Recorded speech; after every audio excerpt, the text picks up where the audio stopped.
We have enough comedians in Congress. We don't need any more clowns. Yeah, the biggest clown of all really just said that. We need serious legislators that maybe don't always get it right, but they're always willing to put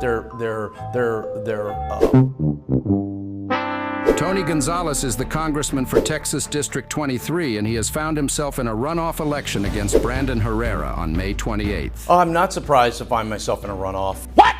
Runoffs are tough. Runoffs are brutal. What the fuck? People are mad, Steve. People are mad, and they're mad for a reason. Let's quickly break down some of the reasons why people are mad at Tony Gonzales. He opposed and fought border security legislation. He voted for Biden's gun control agenda. He voted to allow the ATF to override state gun rights. He voted against Americans' privacy. He voted for warrantless surveillance and woke ideology in the military. He voted to fund Biden's vaccine mandates. He voted to fund a federal vaccine tracking database. He voted for taxpayer funding of abortions. He voted to violate religious freedom. He voted to send billions of taxpayer dollars to defend Ukraine's border. He voted against removing armed forces from Syria. He voted for taxpayer funding of drag shows on military bases.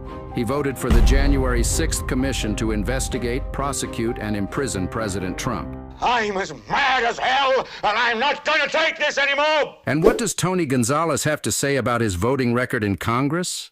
You look at my voting record, my voting record is very strong on the Constitution. Not even Tony believes his own lie because he couldn't even say it without stumbling over his words. My job is to always represent my district. What does my district want? What is in the best interest of my district? So, does Tony's voting record really represent the people's best interest in Texas District 23? Or does he think his constituents are outright stupid? Let's see what Tony has to say about his opponent, Brandon Herrera, and if what he says checks out. Brandon Herrera is not from here. Brandon Herrera's family hails from Texas, born in Fort Bragg, North Carolina, because both his parents come from military families. Brandon chose to relocate to Texas along with his company because Texas better aligned with his own personal beliefs. Brandon has lived in Texas for years. Brandon Herrera thinks Trump can't win the election. Let's take a look at the following clip for full context. Keep in mind, this podcast was released on August 24th, 2023, and Brandon was basing his statements off of polling data from around that time. Tony also likes to claim Brandon says Trump messed up a lot of stuff, but doesn't mention what he says directly after that. Brandon, who are you voting for president? Oh, that's a tough one. So I have a prediction. And there's my evil laugh button. Here it is. I don't even think I'm going to get an opportunity to do so in the primary. I think Trump is going to win in the primary by a landslide. I just don't know if he can carry the actual election. If I had to predict that I think Trump will win the primary by a landslide and lose the general.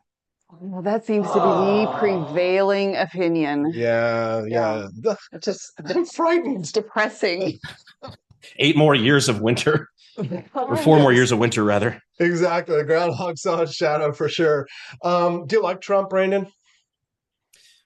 You know what? I really enjoyed his presidency because I do think he messed up a lot of stuff in as far as like guns and things. I think he had a lot of bad advisors in that regard because I don't personally think he's anti-Second Amendment. I don't think he cares that much, to be honest. I think he had bad advisors in the NRA, which really screwed things over for bump stocks and things. But I really liked a lot of his economic stuff. I enjoyed more than anything in the world how much he made people I don't like sad. And it was 4 years of very entertaining memes. Let's be fair, that was a lot of Trump's appeal for a lot of people. Brandon Herrera makes fun of Greg Abbott being in a wheelchair. Let's take a look at the full context, the thing Tony doesn't seem to like of what Brandon actually has said about Governor Abbott. It's just, and especially with the red lines, the lines in the sand that Biden's drawn so far, it's like, you better stop and pull all your guys out by, this date at 1:30 p.m., or else we'll tell you to stop again. And give you another... Like, nah, we're not going to do that. You're a fucking clown, dude. And it sucks that it takes a governor in a wheelchair to actually stand up for something. Zing. That shows how weak the administration is. Yeah. It's been weird. Dude. Yeah, I'm sure. I noticed your sign. It says, fuck Greg. This sign. Oh, you sold the sign. Oh, okay. People who have been here and protested and they're done, they leave their signs up front. Do you know who Greg is? Oh, yeah, Greg Abbott. Greg Abbott. Oh, the governor of Texas in the wheelchair? Yes. Okay, so literally punching down. Well. Brandon Herrera makes fun of veterans. This is the biggest lie that Tony is perpetuating. Let's watch the full clip to understand the complete context that Tony always purposefully omits. So, because I was joking, because I'm like, look, I'm one of the few people in the room that you know, I never served. I'm not a veteran, but I did grow up, you know, military, you know, two Army brats who never had the sense to leave Fayetteville. So Fort Bragg, everything like that. So like I grew up around the military, didn't really realize the military sense of humor wasn't normal. So, you know, that was kind of awkward. But if it makes everybody in the room feel better, I often think about putting it in my mouth. So I'm basically an honorary veteran. Fucking veteran on the side back here. Best in the back row of Jets. Good joke. That's no laughs, but don't use it for anything else. This is for veteran shit. Every person I ever told it to, every veteran I've ever told that joke to, laughed their ass off and said, "You can't fucking say that." Yeah. I'm now being canceled because, you know, I always joked months ago that I can't wait to run for office because I'm going to find out so much about myself that I didn't know. Now, apparently, I hate veterans, and I want them to sewer slide. Yeah, didn't know that, yeah. Because of a joke I didn't make, a joke I was joking about not making because I said it was too far. During at a what? table full of veterans during a veteran sewer slide prevention conference I spoke at earlier that day, hours prior. You definitely hate the veterans. Clearly. This is probably the most we'll get into politics on this podcast. But your opponent fucked up so hard on that post. And then doubling down, it's like, a person, a vile scum like this needs to burn in hell. And you're like, yeah, he said, I need to burn in hell. People like me who make fun of veterans and shoot up churches. Like, hold on, what the fuck? No, it was funny when you made the joke. We had just come from the panel where, like, we were talking about veteran and how to prevent it.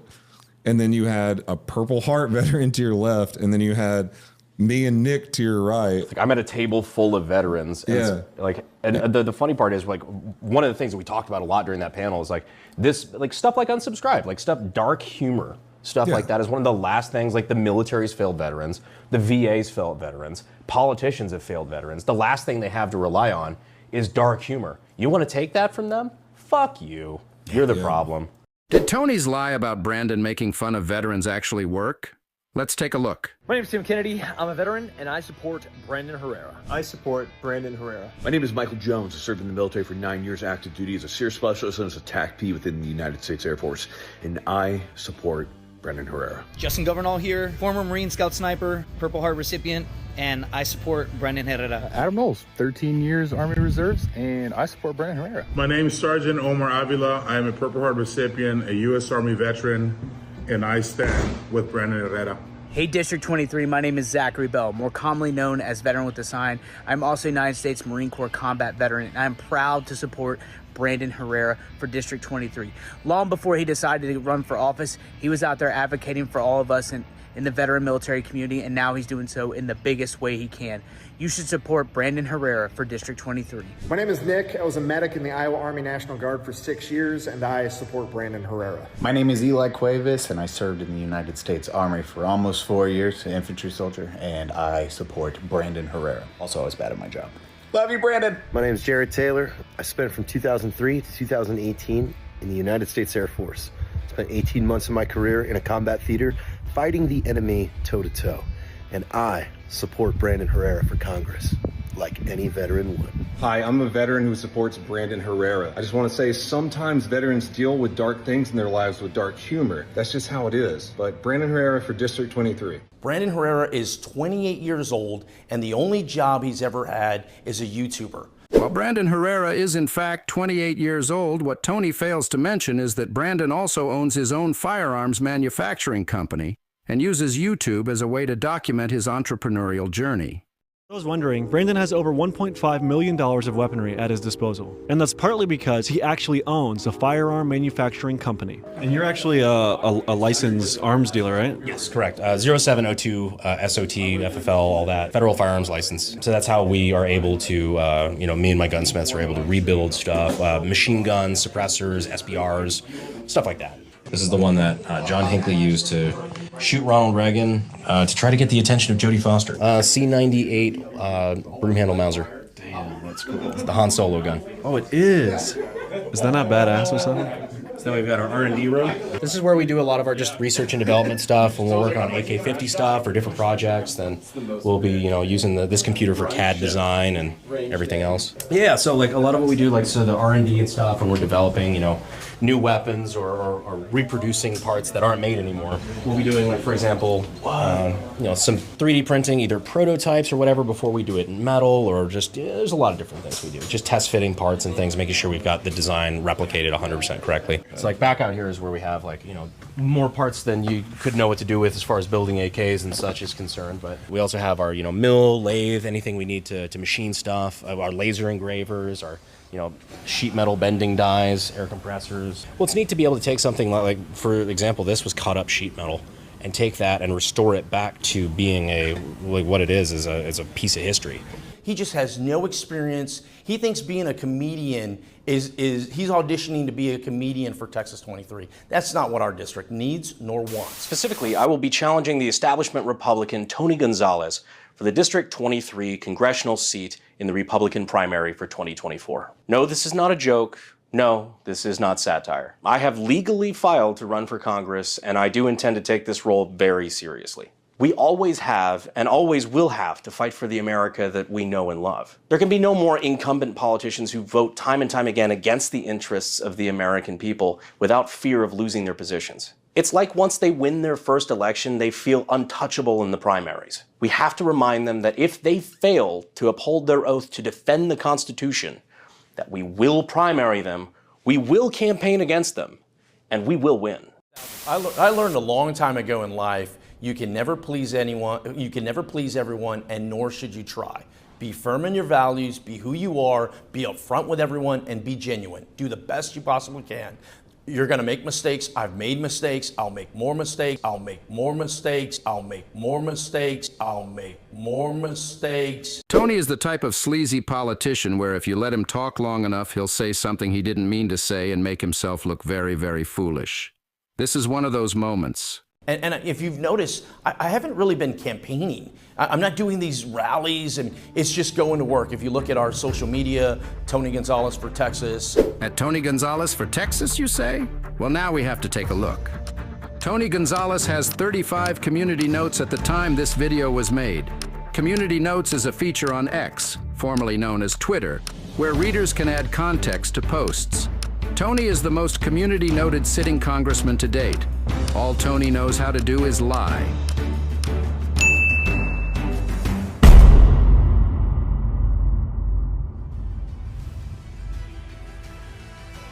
Tony Gonzales is spending millions of dollars to try to keep his job and to continue voting against his constituents' wishes. If you live in Texas District 23 and would like to hold Tony Gonzales accountable for his votes and his lies, please vote him out. Early voting starts today, May 20th through the 24th. Election Day is May 28th. Please make a plan to vote. If you don't live in Texas District 23, please share this video anywhere you can. This video was made by Dalton Sutton and not authorized by any candidate or candidates committee. x.com/DaltonSuttonIO.